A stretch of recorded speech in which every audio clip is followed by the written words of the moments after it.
It was supposed to be a simple robbery, a group of 6 acquaintances who wanted to take back their stuff. But someone brought a loaded weapon, and when things got heated, it got used. But a new law changed who was held responsible. This is the story of Corey Elder and the 2 women who say they're not at fault for his murder.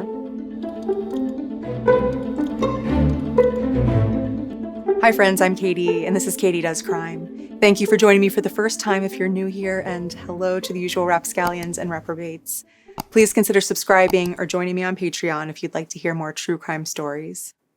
On the evening of April 27, 2017, a group of 6 people planned to break into 19-year-old Corey Elder's apartment in Bloomington, Minnesota. It's Minnesota's 4th largest city, about 10 miles south of downtown Minneapolis. It's where the Mall of America is, the largest mall in the Western Hemisphere. The group wanted to ransack Corey's apartment and give him a scare. They recruited 33-year-old Maurice Verser to help them because he had a gun. The group met up in the parking lot of the Hampshire Hill Apartments and got ready to force their way in. They were going to try to steal some pills and a video game console. Maurice's gun was loaded, but they didn't plan for him to use it. Like I said, they were just going to rough up Corey. 19-year-old Megan Cater and 20-year-old Briana Martinson knocked on Corey's door. When Corey's girlfriend opened it, the 2 women and 2 men barreled inside. The men began beating Corey, who put up a fight. So Maurice shot Corey. He dragged Corey to a bed next to his girlfriend and pressed a Colt .45 to Corey's neck. The bullet hit Corey's jugular and did serious damage to his skull and spine. The group ran back to their car, where 19-year-old Alex Strait and 20-year-old Noah Peterson were waiting. When police arrived around 10:45 p.m., Corey Elder was dead. There was blood throughout the apartment and blood surrounding Corey. He had blunt force trauma to the head and face. Authorities were able to recover the gun that beat and killed him, and Corey's girlfriend was able to name her acquaintances, Briana and Megan, as 2 of the intruders. Authorities found Megan first, with drugs stolen from Corey's apartment in her car. She immediately named Alec and Noah named his friend Terrence. 20-year-old Terrence Murphy told the police everything. Megan, Briana, and Noah were quickly charged with second-degree murder, burglary, and assault. The other 3 were questioned by police but hadn't been charged when the news first broke, but by the following week, all 6 had been charged. 5 of them waived their Miranda rights, admitting that they had been involved. Later that month, the Minneapolis Star-Tribune ran a story about the gunman Maurice's 14-year-old daughter and how children pay for the violence of their parents. The girl said her dad grew up rough with nothing going for him. She said he was a follower, and that's what got him into trouble. He had previous drug convictions and was a suspect in multiple assault and domestic violence cases. Basically, the perfect person to call on if you want to rough someone up. In May 2017, a grand jury indicted all 6 of the group for first-degree murder. By January 2018, Alec, Maurice, and Terrence had all pleaded guilty to second-degree murder charges. On January 22nd, Megan and Briana were set to go to trial and faced life in prison. Their attorneys were prepared to argue that they had been forced into helping with the crime, that their lives had been threatened. The prosecutors, on the other hand, were going to argue that Megan and Briana were the most at fault because they had set up the whole thing. But at the last minute, the 2 women pleaded guilty for a plea deal. They admitted that they had set up the robbery and that it had gone wrong. Briana's lawyer said, "It just shows what can happen when young people get involved with drugs." They would now be sentenced to between 10 and 16 years in prison. Thanks to their confession, we got to hear the entire story of this horrible plan and how it ended in tragedy. On April 26, 2017, Briana noticed her seizure medication was missing.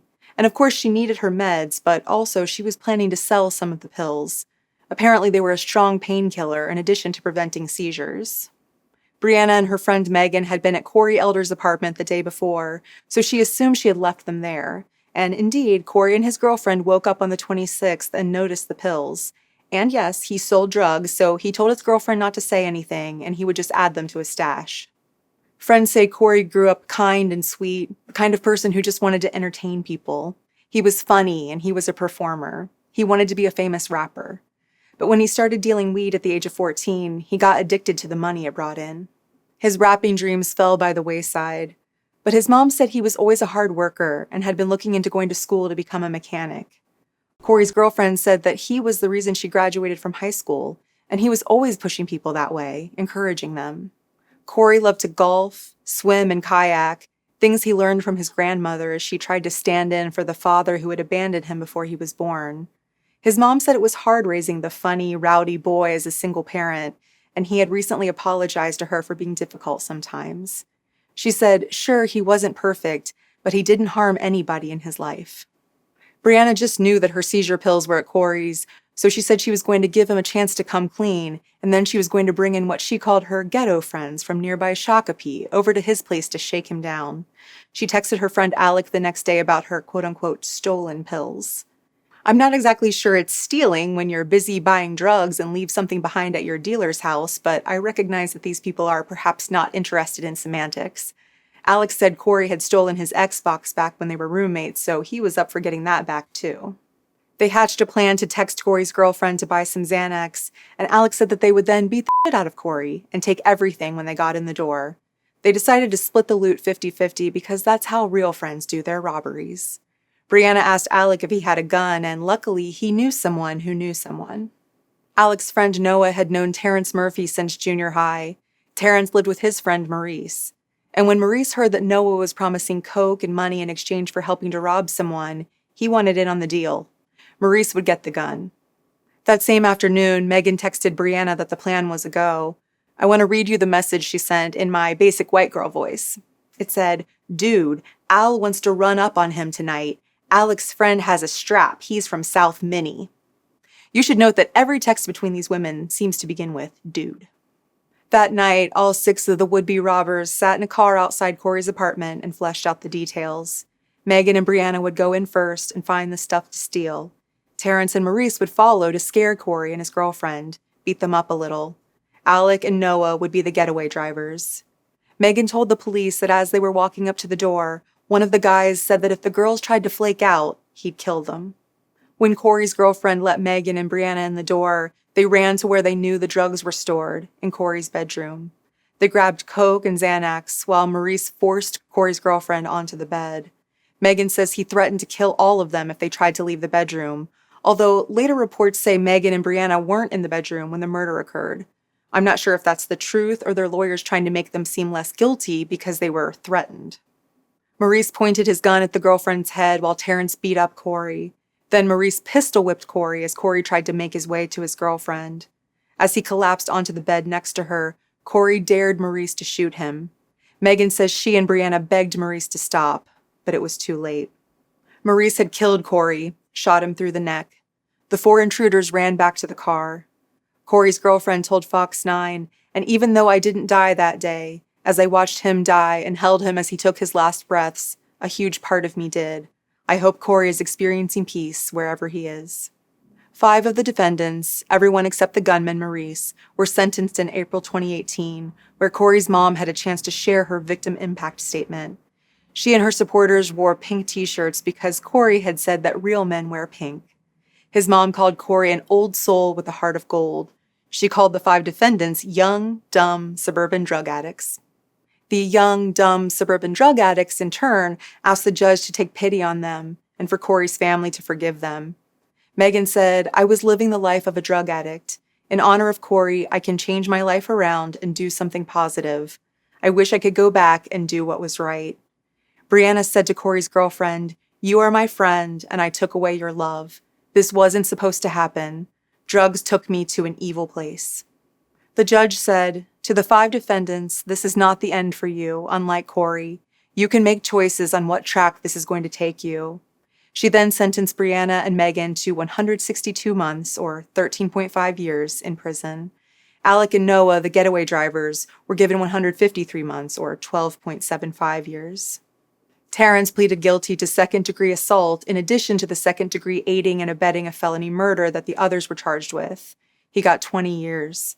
A week later, Maurice was sentenced almost 32 years for actually pulling the trigger, all for 90 pills and an Xbox. Corey's mom said, "We were fighting for justice for my son. Now we have justice, my son." Now, this was, of course, a tragic case on its own, but some news recently came out about it that made me want to have a closer look. On February 17th, KARE11 reported that 27-year-old Briana and 25-year-old Megan had been released from prison. A judge in Bloomington vacated their charges for aiding and abetting a felony murder because the definition for that charge changed in Minnesota in 2023. Now, aiding and abetting a felony murder is defined as used a deadly weapon during the commission of the underlying felony, or provided a deadly weapon to another participant where it was reasonably foreseeable that the weapon would be used in the underlying felony. Caused substantial bodily harm to another during the commission of the underlying felony. Coerced or hired a participant to undertake actions in furtherance of the underlying felony that proximately caused the death, and where it was reasonably foreseeable that such actions would cause death or great bodily harm, or impeded another person from preventing the death either by physical action or by threat of physical action, where it was reasonably foreseeable that death or great bodily harm would result. The Hennepin County Attorney's Office says, the new law means people are held accountable for the crimes they commit, not the crimes someone else committed. A judge determined these two individuals were involved in a burglary, but that their actions were not murder and that they did not aid in the committing of the murder. The legislature's changes to the law means they cannot be charged with or convicted of murder under the circumstances of this case. And it's true, Briana and Megan didn't seemingly do any of those things that define aiding and abetting. At Corey's apartment that night, they didn't use the gun nor provide the gun. They didn't beat up Corey. They weren't the ones who got Maurice to bring the gun, and they didn't stop anyone from preventing Corey's death. They say they actually begged Maurice not to kill him. Two people connected to the murder of a Bloomington teenager in 2017 have been resentenced and are out of prison tonight. A Hennepin County judge released them following a change to a state law on aiding and abetting. They were resentenced on charges of aiding and abetting a first-degree burglary, which, as you can imagine, carries significantly less prison time. Megan now received 5.75 years, and Briana got 4.75 years. Since they had both served more than 6 years, they were released from prison that day. They're believed to be the first convicts to have benefited from the change in the Minnesota law. Corey's girlfriend, the one who was next to him when he was killed, said that she was disappointed in the justice system. She understandably feels emotionally scarred by the incident and is upset that these two get to start fresh. Really upset, definitely. It's probably the most irritating part about it, besides the fact that he's actually dead and gone, and they get a second chance, but he doesn't get one. Even the Bloomington police chief spoke out against letting the women out of prison. He said none of the other 4 gentlemen were at Elder's house without the 2 women. Bloomington Chief Hodges here. This last week, been getting a lot of calls about the early release of convict Cater and convict Martinson, who orchestrated a group of people to murder Mr. Corey Elder in his apartment while he was there with his girlfriend. Convict Martinson and Cater, I'm going to put up this collage here, organized these groups of individuals here. So the guys on the right, they did not go into the apartment. They remained in the car. And Mr. Alec Stroit and Noah Peterson each got over 12 years for this. And the 2 guys on the left, one got 17 years and the other got 28 years. Mr. Verser did the shooting. None of these people on this collage are here if it isn't for convict Martinson and Cater. The county attorney in her statement said that Ms. Cater and Martinson have been held accountable for the harm they actually intended to cause. I'm gonna put up the picture again from Mr. Elder. Ask him about the harm they intended to cause. He's not here. He's courtside cemetery right now.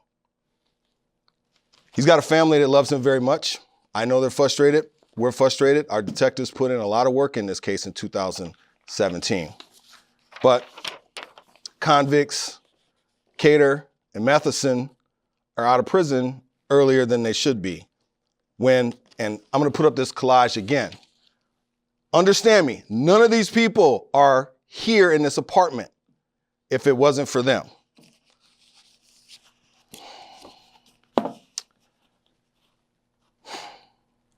Crocodile tears.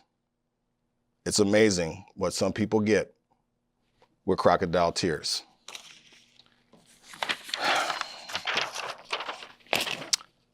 Convicts, you're still convicts. You're out. You're going to live a decent life, I hope. I hope you've learned a lot from this. But bottom line is, you should have still continued to serve the time. None of those people were there if it weren't for you. And when I see people's mugshots and they're smiling, crocodile tears comes to my mind.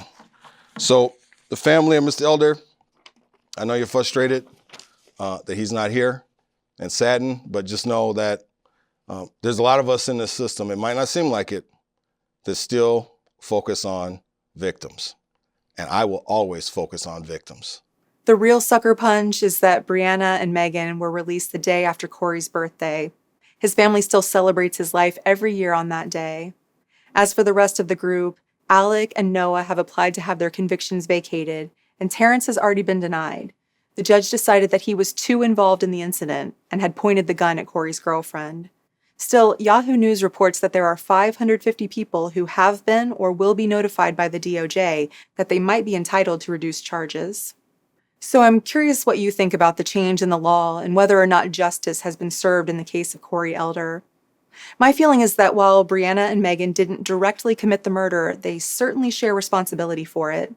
I'm not sure anyone would have been in Corey's apartment that day without Briana hatching the plan over her missing medication. Terrence and Maurice wouldn't have been there if the women didn't need someone with a gun. But Briana and Megan technically didn't know Maurice was going to kill Corey. They definitely wanted a gun to be there to scare Corey, but the plan was never to kill him. And in the end, Briana and Megan served over 6 years in prison. Did this lesser sentence actually better align with their crime in the end? Is 6 years maybe the right amount of time to put someone in prison for planning a robbery that went wrong?